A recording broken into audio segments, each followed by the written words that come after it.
CM Chiranjeevi योजना पर समीक्षा बैठक, वीडियो कॉन्फ्रेंसिंग के जरिए मुख्यमंत्री ने किया संवाद। कहा, योजना को जन जन तक पहुंचाना टारगेट है। कोरोना की रोकथाम के लिए जनता का सहयोग बेहद जरूरी।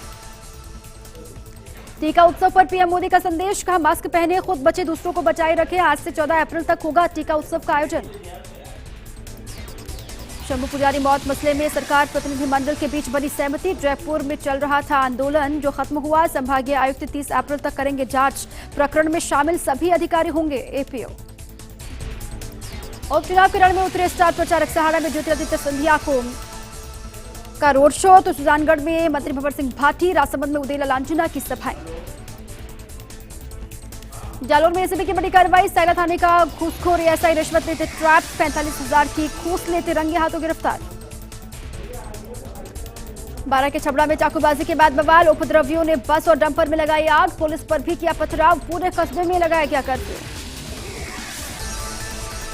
करौली पुलिस की गिरफ्त में नशे के सौदागर। 1 करोड़ की स्मैक की खेप पकड़ी। प्रतापगढ़ से सप्लाई करने आए थे तस्कर। बंगाल के नदिया में अमित शाह का रोड शो। अमित शाह के स्वागत में उमड़ा जन सैलाब। लोगों ने लगाए जय श्री राम के नारे। बंगाल में बीजेपी ने झोंकी पूरी ताकत। आरोप प्रत्यारोप का दौर भी लगातार जारी। दिल्ली में बीजेपी डेलीगेशन चुनाव आयोग से मिला और टीएमसी नेता के खिलाफ शिकायत दर्ज कराई। बीजेपी नेता ने कहा है कि टीएमसी ने वंचित तबकों का अपमान किया है। टीएमसी नेता ने बयान दिया था कि कुछ लोग अभाव से भिखारी, कुछ स्वभाव से भिखारी। बंगाल के लोग स्वभाव से भिखारी हैं। बंगाल के जलपाईगुड़ी में ममता की रैली। ममता बनर्जी ने जनसभा को किया संबोधित। केंद्र सरकार पर बोला हमला। कहा कि बंगाल में बीजेपी की रणनीति को कामयाब नहीं होने दिया जाएगा। बंगाल में 4 फेजेस में मतदान हो चुका है। 5वें चरण के लिए टीएमसी ने पूरी ताकत झोंक रखी है। हरियाणा के गुरुग्राम में लगी भीषण आग। आग से इलाके में अफरा तफरी का माहौल। आग से लाखों का माल खाक। बड़ी मशक्कत के बाद आग पर पाया गया काबू। शोपियां में सुरक्षा बलों ने ढेर किए 5 आतंकी। आतंकियों में 14 साल का नाबालिग भी शामिल। अनंतनाग के बिजबेहरा इलाके में हुई मुठभेड़। कश्मीर में सेना का लगातार जारी है operation all out. Corona vaccination से जुड़ी बड़ी खबर। जयपुर एयरपोर्ट पर आई 4 लाख कोविशील्ड की डोज। सीएमएचओ नरोत्तम शर्मा की निगरानी में वैक्सीन ले जाई जा रही सेंट्रल स्टोर। राजस्थान वैक्सीनेशन में देश में सबसे अव्वल। आज के आंकड़ों के साथ राजस्थान 1 करोड़ डोज लगाने वाला पहला राज्य बन गया है। महाराष्ट्र में वीकेंड लॉकडाउन पर खाली नजर आई मुंबई की सड़कें। सोमवार सुबह तक लागू रहेंगी पाबंदियां। देश में कोरोना की लहर बेकाबू। 24 घंटे में सामने आए 1,52,400 नए केस, जबकि 837 मरीजों ने गंवाई जान। दिल्ली में कोरोना को लेकर नई गाइडलाइंस जारी। अंतिम संस्कार में 20 लोगों को ही अनुमति। स्कूल, कॉलेज और कोचिंग संस्थान रहेंगे बंद। शादी समारोह में 50 लोगों को ही इजाजत। यूपी में बढ़ते कोरोना मामलों को देखते हुए कक्षा 1 से 12वीं तक के सभी सरकारी गैर सरकारी स्कूल अब 30 अप्रैल तक के लिए बंद कर दिए गए। कोचिंग सेंटर्स भी इस दरमियान क्लासेस नहीं लगा सकेंगे। इस दरमियान केवल पहले से निर्धारित परीक्षाएं ही हो पाएंगी।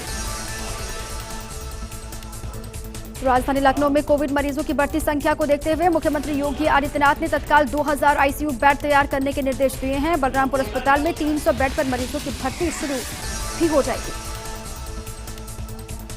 दिल्ली में कोरोना के बढ़ते खतरे को देखते हुए सीएम अरविंद केजरीवाल ने कहा कि संक्रमण को फैलने से रोकने के लिए हमारी सरकार 3 स्तर पर लगातार काम कर रही है। साथ ही उन्होंने ये भी कहा कि अस्पतालों के अंदर बेड्स की कमी हो गई तो दिल्ली में लॉकडाउन लगाना पड़ सकता है। मुख्यमंत्री अशोक गहलोत का फैसला। दौसा जिले में 3 नई तहसील के गठन को दी मंजूरी। भर्ती और साक्षात्कार के समयबद्ध आयोजन के लिए कमेटी गठन।